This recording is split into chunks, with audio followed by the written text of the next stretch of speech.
El Museo del Vaticano estaba cerrado al público.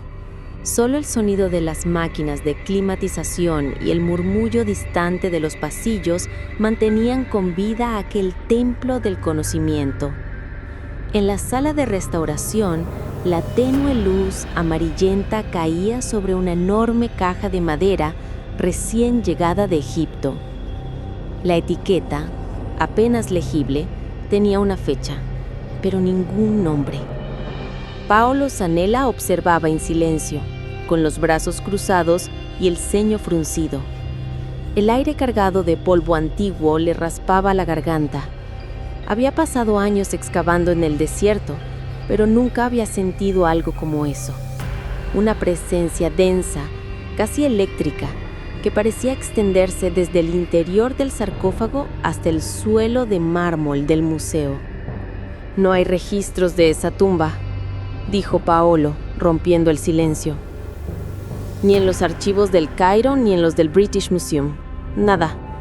Es como si hubiera surgido de la arena por su cuenta». Nadine Leblanc, enfundada en su bata blanca, no levantó la vista. Sus dedos finos recorrían el borde tallado de la tapa, donde los jeroglíficos parecían moverse bajo la luz, como si la piedra respirara. «O quizás», respondió con calma, «alguien quiso que no quedara registro». Paolo soltó una leve risa irónica. «¿Otra teoría de conspiración, Nadine? Ya tenemos suficientes reliquias falsas como para preocuparnos por fantasmas». Ella lo miró entonces, fija, sin perder la compostura. «Tú encontraste esto, Paolo. Yo solo quiero saber qué trajiste al corazón del Vaticano».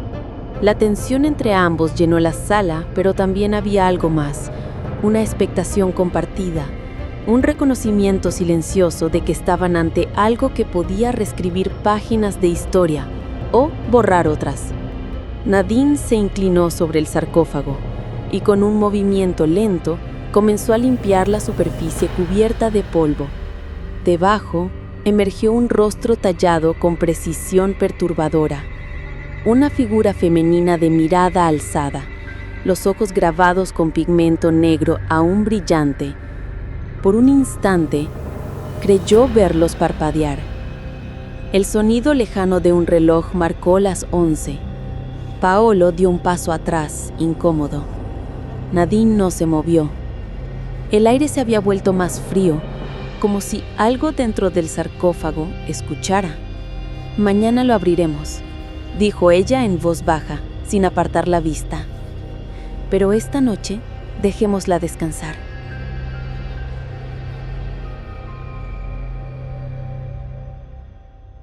A primera hora, el Museo del Vaticano aún olía a piedra húmeda y a café recién molido. Nadine caminó por los pasillos silenciosos con paso firme, su mente repitiendo las notas de la noche anterior. La idea de enfrentarse de nuevo a aquel sarcófago le pesaba, aunque no lo admitiría ni ante sí misma. Al llegar a la sala de conservación, lo vio. Paolo Zanella ya estaba allí. Se había adelantado como si no hubiera dormido.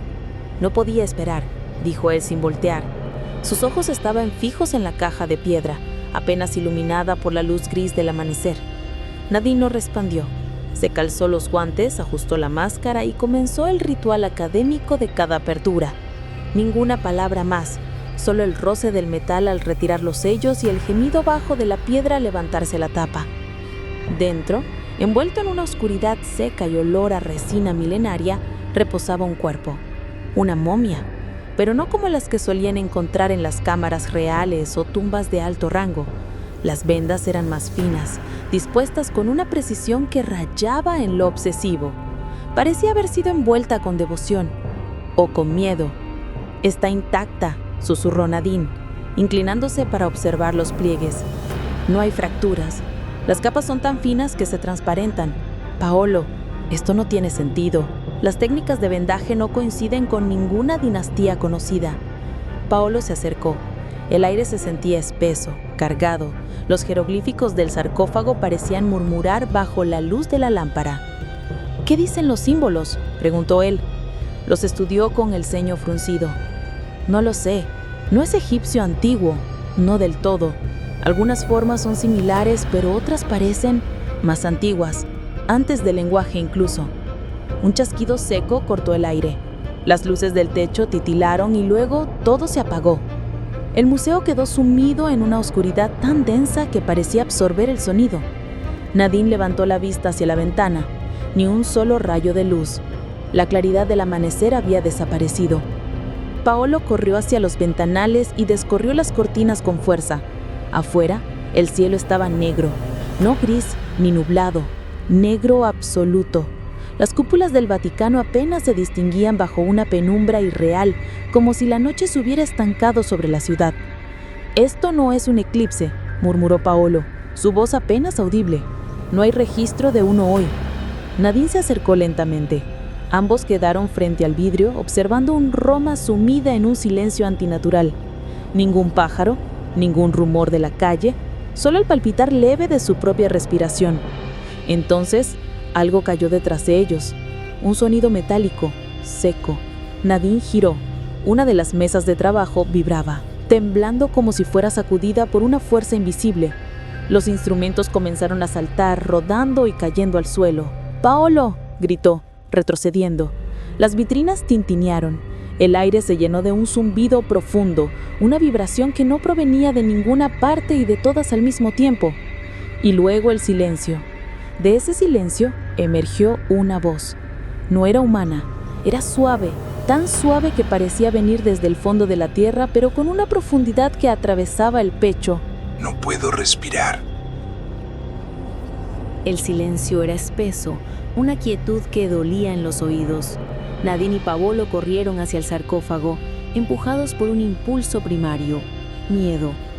Y una voz hueca, más exhalación que palabra, se arrastró por la sala. «No puedo respirar». Nadine tembló, pero no retrocedió. Sus manos actuaron solas, cortando las vendas con una precisión febril. Paolo apenas atinó a murmurar una oración entre dientes. Al retirar la última capa del rostro, Nadine contuvo el aliento. No era un cadáver, era un hombre. Su piel dorada parecía brillar bajo la penumbra, los labios entreabiertos buscando aire, y los ojos, de un azul pálido, profundo como el hielo, se abrieron con un estremecimiento que heló la sangre en las venas de ambos. El cuerpo exhaló una bocanada, un gemido ahogado que se volvió respiración. Nadine continuó retirando los vendajes del pecho, del torso, de los brazos. Frente a ellos quedó un hombre joven, fuerte, desnudo y cubierto solo de polvo y resina. Paolo, casi por instinto, arrancó una cortina y lo cubrió. «¿Quién eres?», preguntó Nadine, todavía jadeante. El hombre la miró con una calma que no pertenecía al mundo. Su mirada era tan pura y serena que dolía sostenerla. «No lo sé». En su pecho, marcado sobre la piel como un tatuaje antiguo, había un símbolo, una letra A. Nadine lo reconoció de inmediato. Lo había visto entre los grabados del sarcófago. «Te llamaré Ángel», susurró sin apartar la vista de sus ojos. Paolo frunció el ceño, su incredulidad estallando. Tomó una bandeja de acero y la arrojó al suelo, el ruido metálico resonando como un disparo. «Esto es una farsa, no es un faraón, no es un hallazgo arqueológico. Alguien ató a este tipo y lo metió ahí». «Paolo», intentó Nadine. «Es un fraude», gruñó él, dando un paso hacia Ángel. «No me vas a decir que esto es historia». Nadine lo ignoró. Se inclinó hacia el hombre. «¿Cómo llegaste aquí?». Ángel cerró los ojos, buscando palabras. «No lo sé. Solo desperté. Todo era oscuridad. No podía moverme, no podía respirar».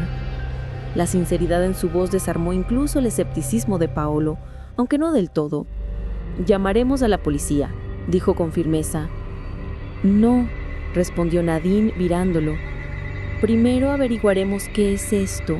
Si lo denunciamos ahora, solo lo perderemos en una celda y nadie querrá oírnos». Paolo apretó los dientes, pero cedió. Entre ambos levantaron a Ángel, sorprendentemente liviano. y lo llevaron por los pasillos del museo hasta una habitación pequeña al fondo, un espacio que Nadine usaba a veces para descansar durante las largas noches de trabajo. «Quédate aquí», le dijo ayudándolo a recostarse. Luego le dio dinero a Paolo. «Compra ropa, algo sencillo». Paolo se fue refunfuñando, las pisadas resonando por los pasillos vacíos. Nadine se quedó sola con Ángel. Él la miraba como un niño que no entiende dónde está. Había en su expresión algo inocente, pero también algo profundo, insondable. «¿No recuerdas nada?», preguntó ella. «Nada, solo oscuridad y voces que rezaban o gritaban». Cuando Paolo regresó, traía un conjunto de ropa sencilla y una chaqueta. Entre ambos vistieron a Ángel. Al hacerlo, descubrieron las cicatrices que cruzaban su espalda, largas, antiguas, como si alguna vez hubiese sido azotado o marcado por fuego. Nadine, movida por su instinto científico, tomó una muestra de sangre. La colocó con cuidado en un tubo, sin saber por qué sus manos temblaban. Luego le ofreció agua y algo de pan, pero Ángel negó con suavidad. «No tengo hambre». Antes de que pudieran decir algo más, un estruendo los sobresaltó. El museo entero pareció temblar. Desde el pasillo, un resplandor rojizo iluminaba una de las puertas, un cuadro de 1790, pintado por el Papa Pío VI. Los guardias llegaron corriendo, sofocando el fuego con mantas y extintores. «Algún loco se habrá metido», dijo Raffaello, el jefe de seguridad. «Verificaremos las cámaras. Quizá un fanático o un ateo, quién sabe». Nadine no contestó. Su mirada se perdió en el humo, en esa oscuridad que aún persistía en el cielo. Regresaron a la habitación. Ángel seguía acostado, en silencio, pero el suelo estaba manchado. Un líquido rojo se escurría desde abajo de la cama. Nadine se agachó, tocándolo con los dedos. «Sangre». «¿Qué?», susurró. Paolo se inclinó apartando la colcha. Lo que vio lo hizo retroceder con un grito ahogado. Era Fichi, el gato de Nadine, o lo que restaba. Un amasijo de carne y hueso desgarrado, como si una bestia lo hubiese destrozado. Paolo, fuera de sí, señaló a Ángel. «Él lo hizo. Este maldito lo mató». Tomó un vaso de acero y se lo arrojó al suelo, el ruido metálico resonando como un disparo. «Míralo, finge». Nadine, entre lágrimas, tomó un abrecartas y lo pinchó con cuidado en el brazo, luego en la pierna. Ni un gesto, ni una contracción. «Él no siente nada», murmuró. La tristeza le quebró la voz. «Fichi debió esconderse aquí. Algún animal salvaje entró al museo, lo siguió y...». Miró a Ángel, sus ojos humedecidos. «¿Viste algo?». Ángel negó lentamente con la cabeza. La noche había caído sobre Roma con una quietud enfermiza. Nadine cavaba un pequeño hoyo en el jardín de su casa. Las luces del vecindario eran débiles, como si también lamentaran algo. En el fondo, el sonido metálico de la pala contra la tierra se mezclaba con el de su respiración contenida. El cuerpo de Finchy reposaba envuelto en una manta. Nadine lo miró por última vez antes de cubrirlo con tierra húmeda. «Perdóname, pequeño», susurró, la voz quebrada. Pero su mente no estaba en el gato, no del todo. Seguía atrapada en esa mirada azul, en el rostro que no parecía pertenecer a un cadáver ni a un hombre corriente. Ángel, ese nombre que había pronunciado sin pensarlo, seguía vibrando dentro de ella, como si lo hubiese traído de otra vida. Dejó la pala, se limpió las manos y miró el reloj. Casi la medianoche. Tomó su abrigo, las llaves y condujo hacia el museo. El Vaticano dormía bajo un cielo sin luna. Los guardias de turno apenas la saludaron. Sabían que Nadine tenía la costumbre de trabajar de madrugada. Caminó por los pasillos vacíos, donde cada paso resonaba como una nota perdida. La pequeña habitación al fondo seguía igual. Ángel yacía acostado, la sábana cubriéndole el torso. Bajo la luz amarillenta, su piel parecía un metal antiguo, ni pálido ni oscuro, sino dorado, con reflejos que se movían como brasa viva. Su rostro era sereno, casi inocente, aunque había algo en su quietud que desafiaba lo humano. Nadine se sentó junto a él. «Voy a hacer todo lo que pueda para ayudarte», le dijo en voz baja. «Tienes que recordar quién eres o quién te hizo esto». Entonces algo rozó su mejilla. Una caricia leve, tibia. Nadine se sobresaltó. La mano de Ángel estaba sobre su rostro. «¿Qué sucede?», preguntó con el corazón desbocado. «Pensé que no podías moverte». Ángel la miró con un asomo de sorpresa, tan genuina que parecía un niño descubriendo su propio cuerpo. «Lo sé, pero sentí la necesidad de tocarte, y mi mano se movió sola». Nadine sonrió, aliviada y temerosa al mismo tiempo. «Te estás recuperando. Quizás solo era un efecto de haber estado tanto tiempo encerrado». Intentó que moviera las piernas. No hubo respuesta. «No puedo», dijo él con una calma resignada. «No te preocupes, Ángel. Será cuestión de tiempo. Envié tu sangre al laboratorio. Quizá haya algún tipo de droga o sustancia que afecte tus nervios». Ángel la miró sin entender. Su expresión era dulce, casi luminosa.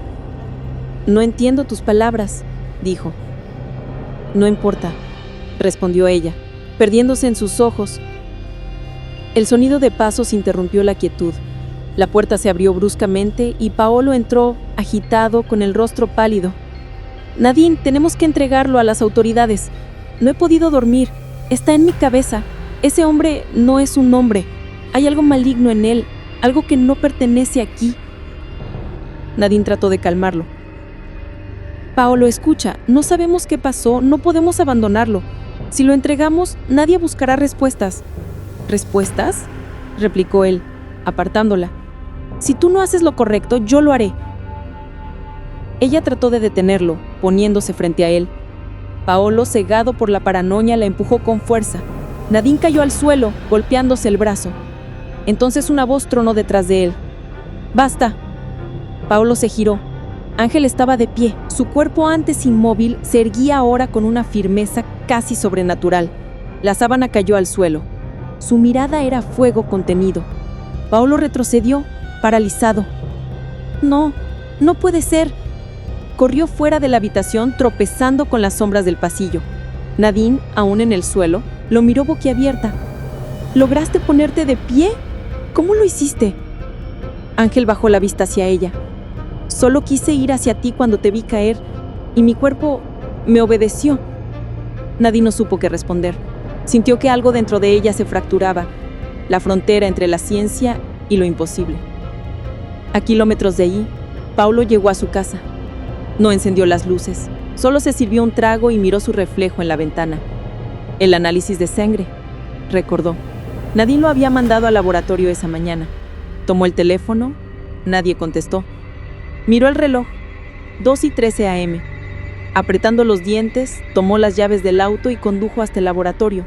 Forzó una ventana lateral y entró, guiado por la luz de emergencia.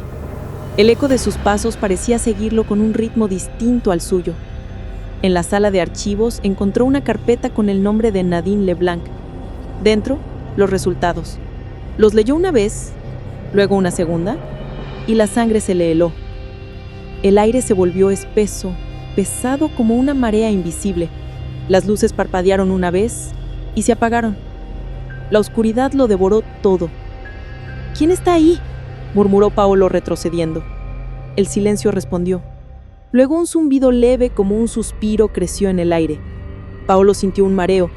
Intentó dar un paso, pero sus piernas no le respondieron.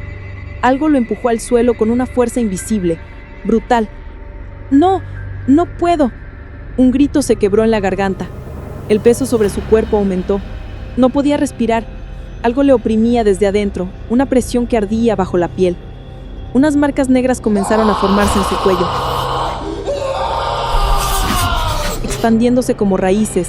Paolo forcejeó, los ojos desorbitados. El aire se negó a entrar. El crujido llegó después. Un sonido seco, húmedo, final. Murmurando, el olor metálico del laboratorio forense parecía no irse jamás. Nadine caminó entre las camillas con una sensación de irrealidad. como si cada paso fuera un eco que no terminaba de pertenecerle. El médico levantó la sábana, y allí estaba Paolo Zanella, inmóvil con la garganta destrozada y una expresión de terror que congelaba el aire. La piel grisácea, los ojos entreabiertos. Nadine no pudo contener un estremecimiento. Era él. Confirmó la identidad con un hilo de voz. ¿Qué ocurrió?, preguntó, apenas audiblemente. No lo sabemos, respondió el forense. Lo hallaron en el archivo del laboratorio. La frase se le quedó adherida al pensamiento. Nadine salió del cuarto y se dirigió al laboratorio principal, ahora invadido por policías y cintas amarillas. Los flashes de las cámaras iluminaban por momentos los restos del caos. Papeles en el suelo, instrumentos rotos, manchas oscuras en el piso. El director del instituto la recibió con un gesto grave. Zanella fue encontrado aquí, le dijo, en el archivo. Necesito ese informe, exigió. El director le acompañó hasta el cuarto de registros, pero el documento había desaparecido. En la base de datos tampoco había rastro. Fue borrado, dijo él, con un tono de desconcierto, del sistema y de los respaldos. La idea de una coincidencia era absurda. Nadine salió del laboratorio sintiendo que las paredes la miraban. Volvió al museo. El mármol del vestíbulo reflejaba su figura como un fantasma cansado. Apenas cruzó la entrada, un guardia la detuvo. Doctora Leblanc, un detective la está esperando en su oficina. El hombre la aguardaba de pie, junto a la ventana. Alto, delgado, con un traje gris y un aire sereno que contrastaba con la tensión del momento. Detective Valentino, dijo tendiéndole la mano. Investigó la muerte del señor Zanella. Nadine asintió con cautela. Solo sé que murió en el laboratorio, respondió. Valentino la observó un instante antes de hablar de nuevo. En la casa de Paolo encontramos algo. Una hoja con apuntes sobre un tal Ángel. Su descripción física, detalles de comportamiento. ¿Sabe quién es? Nadine sintió un escalofrío subirle por la espalda. Sí, dijo con voz baja. Está aquí. El detective pidió verlo. Nadine lo condujo hasta el pequeño cuarto donde Ángel permanecía desde el incidente del sarcófago. El lugar estaba sumido en penumbra, apenas iluminado por una lámpara. Ángel estaba sentado en la cama, la mirada fija, sin expresión pero con una tensión invisible en los músculos. Valentino se giró hacia Nadine.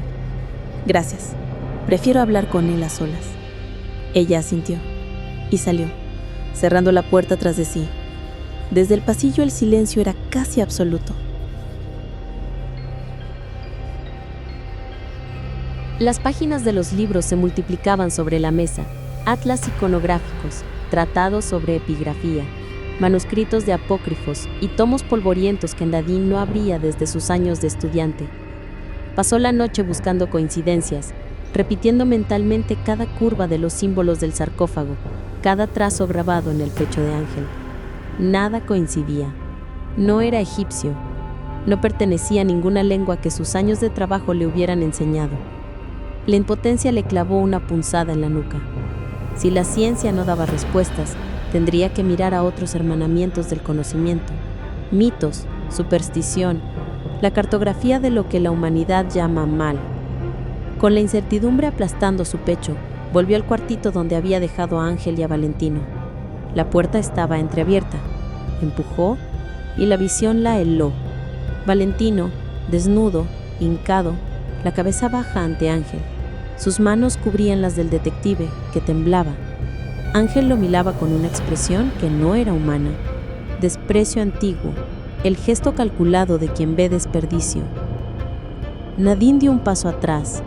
Algo en la sala vibró con una armonía de alarma. No pudo quedarse. Salió corriendo, sin mirar atrás, con la sensación de que la oscuridad la seguía con hambre. En su casa, la noche no ofrecía consuelo. La idea que se le había insinuado meses antes volvió con fuerza. Aquello no era solo arqueología. Era algo con raíces en la escritura torcida, en los relatos donde lo sagrado y lo monstruoso se trenzan. Llamó, con manos que no dejaban de temblar, al padre Quinto Cornelio, un cura que conocía desde su juventud por pequeñas colaboraciones del museo. Le pidió que fuera a su casa. El padre aceptó sin titubeo. como si ya supiera qué clase de llamadas debe atender a medianoche. Antes de que colgara, el teléfono vibró de nuevo. Era del museo. La voz al otro lado no supo disimular el pánico. Habían encontrado a Valentino, despedazado, dijeron, en el mismo cuartito, como si una bestia salvaje lo hubiera comido. Nadine dejó el auricular caer y se hundió en la silla. Las lágrimas manaban calientes y borrosas. Minutos después el padre Cornelio llegó y se sentó frente a ella. Le mostró las fotografías del sarcófago, los jeroglíficos, el símbolo en el pecho de Ángel. El cura las miró largo tiempo. Su mirada se tornó más y más grave. «Tenías razón», dijo al fin. «Esto no es egipcio, no es del hombre. Esto es una letra del abismo». Poco después, el guardia de seguridad que nunca dormía llamó a la puerta. Entre el aliento acelerado y el temblor de la mano le entregó a Nadine una hoja. La habían encontrado en el saco del detective. Ella lo abrió con dedos que no obedecían y leyó los resultados médicos. Sus ojos se llenaron de hielo. La sangre que habían extraído a Ángel no era humana. Los análisis, ahora sobre papel, mostraban patrones semejantes a los de un cánido. Chacal. El padre, al leerlo, se dejó caer en el sofá con un gemido ahogado. «El chacal», murmuró. «En muchas tradiciones es animal del espíritu destructor. Hay leyendas que lo vinculan a lo que el demonio engendra». No terminaron de procesarlo, cuando de la nada el cuello del guardia que sostenía la hoja hizo un ruido seco, como una rama vieja quebrándose, y colapsó. Nadine y el padre solo tuvieron tiempo de voltear. Ángel estaba en la puerta, inmóvil, y la luz reveló que el símbolo en su pecho ardía como si alguien hubiera tallado fuego bajo la piel. La silueta de una letra que ninguno de los dos había visto antes, y sin embargo reconocían de algún modo ancestral. El guardia quedó en el suelo. Sangre oscura manaba de la herida en la garganta. Nadine sintió como una marea de pánico la empujaba hacia atrás. El padre Cornelio levantó su crucifijo con manos que no dejaban de temblar y comenzó a rezar en voz alta. Las palabras, antiguas y punzantes, llenaron la sala como una roca lanzada al agua. Salmos, exorcismos menores, frases que aprendió en seminario. Pero el aire de ahí no respondió con respeto. Sorbió las palabras y las devolvió frías. Ángel miró al padre con una frialdad absoluta. Su rostro ya no era la inocencia de la primera noche, era una máscara tallada en mármol oscuro. El padre intentó avanzar, cruz alta, invocando el nombre de aquel a quien había jurado servir. Por un segundo pareció que algo había cedido, una ligera contracción en el hombro de Ángel. Entonces ocurrió lo imposible. Una fuerza invisible alzó al pastor del suelo. Era como si un molino de viento la amasara, comprimiendo sus articulaciones hasta quebrarlas. Sus huesos crujieron en un coro de quebranto, y el cuerpo del cura se deformó como un muñeco de trapo demasiado manipulado, y en un instante que duró una eternidad, como una marioneta que se desarma. Nadine gritó y cubrió su cara con las manos, pero no a tiempo para ver cómo la vida se vaciaba en charcos oscuros. Ángel se acercó sin prisa. Sus pasos no hacían ruido. Cuando estuvo a 1 metro se inclinó apenas, y con voz que fue canto y sentencia, dijo: «Puedes salvar tu vida si me entregas tu alma». El aire estaba pesado, denso, como si cada molécula contuviera un secreto antiguo. Nadine avanzó lentamente hacia él. Los ojos de Ángel eran pozos azules donde toda la razón se disolvía, hipnóticos y serenos, pero detrás de esa calma había algo que latía con hambre. Cuando llegó frente a él, el joven abrió los brazos. Nadine sintió que su cuerpo se movía sin decisión propia, como si la gravedad de aquella mirada la arrastrara. Él la tomó del rostro con ternura imposible y la besó. Fue un beso cálido, casi humano, con un dejo de tristeza. Por un instante, Nadine pensó que todo había terminado, que lo que había visto antes no era más que una pesadilla. Entonces, el olor, un hedor seco, amargo, a carne quemada. La piel de su rostro comenzó a arder y un calor sofocante llenó la habitación. Abrió los ojos y lo que vio frente a ella no era el joven, sino algo nacido de los círculos que los antiguos temían nombrar. Piel de ceniza, ojos completamente negros, una sonrisa que era más bien una grieta. El aire vibró con un zumbido bajo. Nadine retrocedió, tropezando con el cuerpo del guardia muerto. «¡Ángel!», susurró su voz quebrada. «Tienes que liberarte de este demonio». El ser la miró y habló con una voz que parecía salir de dentro de la tierra, una mezcla de 100 ecos y un solo odio. No soy ángel, soy Asmodán, y en este plano voy a encarnar. Me llevaré las almas que merecen la penitencia del infierno. Las palabras se expandieron en el aire como si fueran una sentencia eterna. Nadine tembló, el llanto la ahogó. «¡Lucha, Ángel!», gritó. «¡Por favor, lucha contra esto!». El demonio dio un paso hacia ella. La sombra de su cuerpo cubrió las paredes. Pero algo cambió. En el centro de aquel abismo negro, una luz azul se encendió. Sus ojos comenzaron a brillar con ese azul humano, y 2 lágrimas, puras, cayeron por su rostro. Por un momento, el infierno se quebró. La voz de Ángel emergió, ahogada, como desde una profundidad insondable. «Acaba con esto, tú sabes cómo». Nadine temblaba tanto que apenas podía respirar. Se giró y vio la pistola del guardia muerta junto al charco de sangre. Sus dedos se cerraron sobre el metal. El demonio rugió, el aire se comprimió. Ella levantó la arma, apuntando directo a los ojos de Asmodán, y el cuerpo de la criatura parecía multiplicarse en sombras. Pero entre ellas, vio otra vez el rostro de Ángel, tan joven, tan humano, tan perdido. Su corazón se rompió al mismo tiempo que apretó el gatillo. Los disparos resonaron como truenos sagrados. 1, 2, 3, hasta que no hubo más balas ni fuerza en sus brazos. El cuerpo del demonio cayó al suelo con un golpe seco y el fuego en su pecho se apagó. Cuando el humo se disipó, ya no había Asmodán, solo Ángel, tendido sobre el suelo de mármol, pálido y humano otra vez. Nadine cayó de rodillas junto a él. Lo tomó entre sus brazos. Su respiración era un hilo. Él levantó la mano y con esfuerzo acarició su mejilla, como si quisiera grabar su rostro en la eternidad. «Gracias», susurró. Sus ojos azules se apagaron con un último desplieyo de luz. Nadine lo abrazó con desesperación, empapada en lágrimas, meciéndolo como si pudiera devolverle la vida.